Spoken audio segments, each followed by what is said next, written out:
So took a trip back to Vichy, right? Yes, I went back, basically retraced my entire route. I took the train from Frankfurt to Brussels, and I remembered the same station.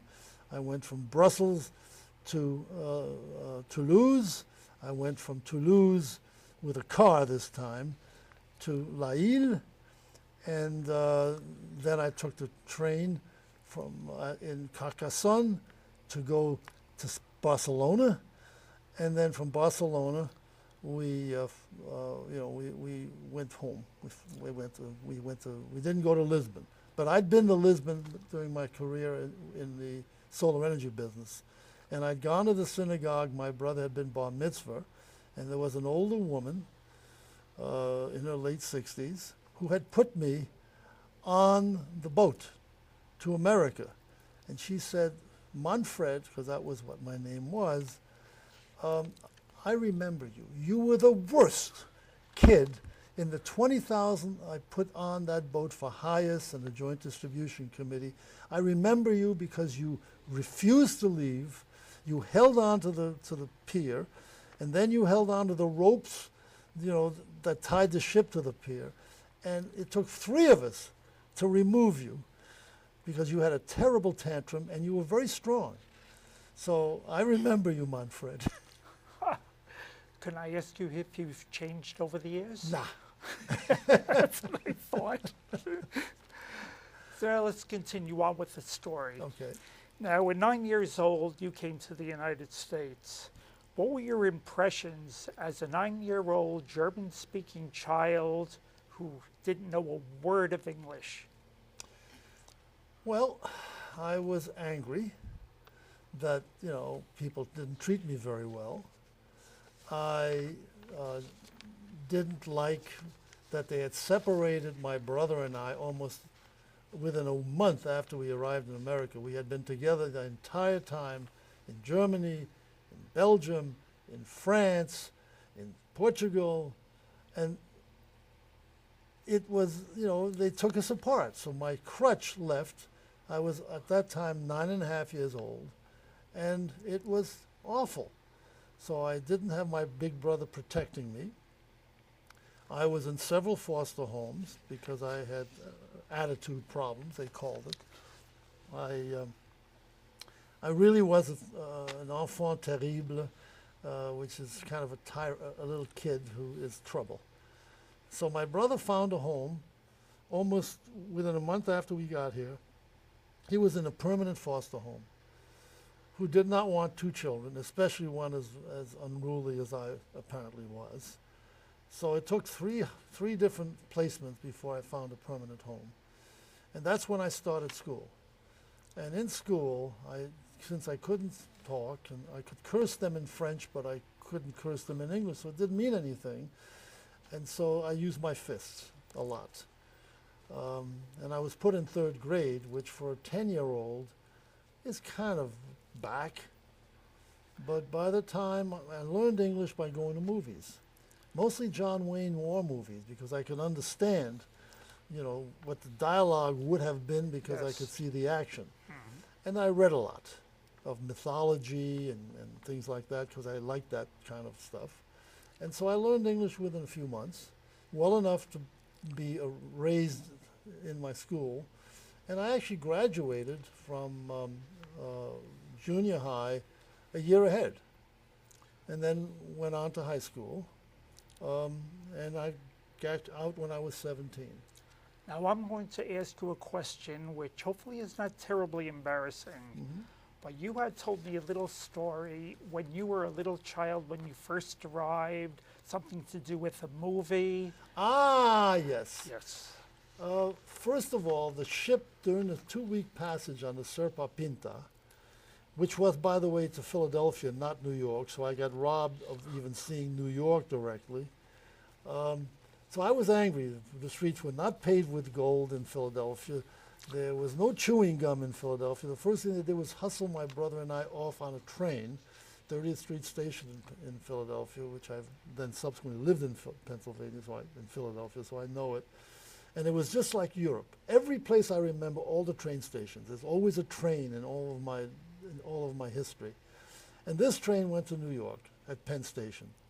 So I land at Penn Station dressed in a pair of short pants, wooden shoes, and a T-shirt in January 10th in Philadelphia. And I guess it was still January 10th in New York because we got in, I think it was early. And my cousin is meeting us there. He's an American soldier who's home on furlough, my uncle's son. And he walks us up from Penn Station to Times Square in New York.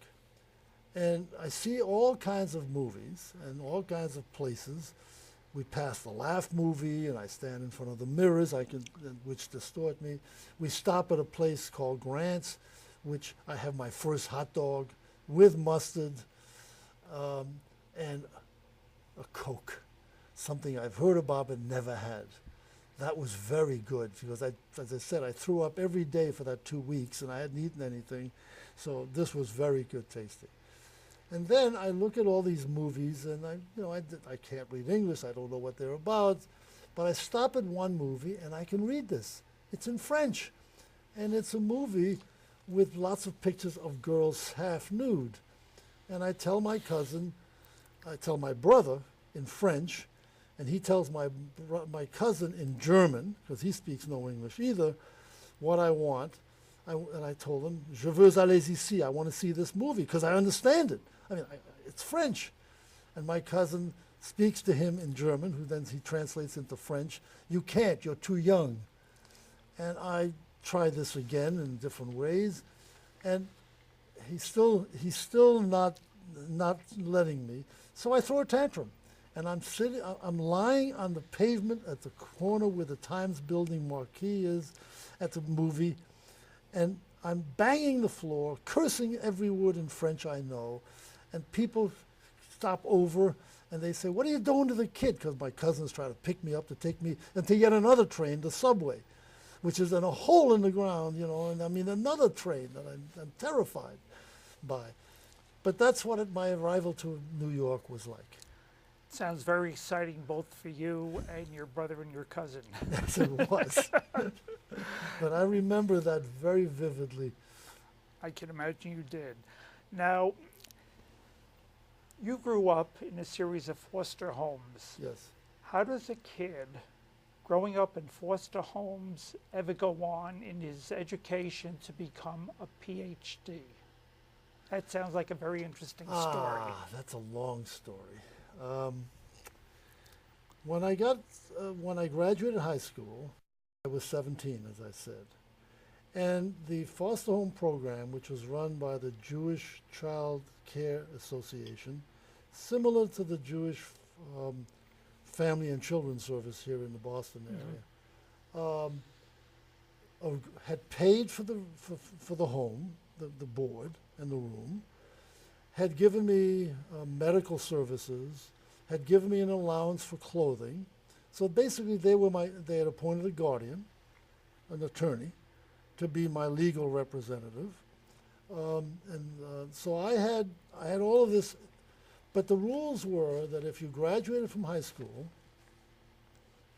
or turned 18, you had to go to work and pay your own board and room, which would prevent me from going immediately to full-time college. I would have had to go at night. And I wanted to get a college degree, and I wanted to be an engineer because my brother wanted to be an engineer. And he was going to City College to study engineering, and I wanted to go where he was. But they said, no, you have to go get a job, and you can go at night. He was going during the day, so I would have, again, not seen him unless he stayed longer and I came early. So I told my social worker, it's not fair. And I had had a series of social workers, most of whom were young women, who did not understand a lot about me when I was younger. And finally I had been given a man.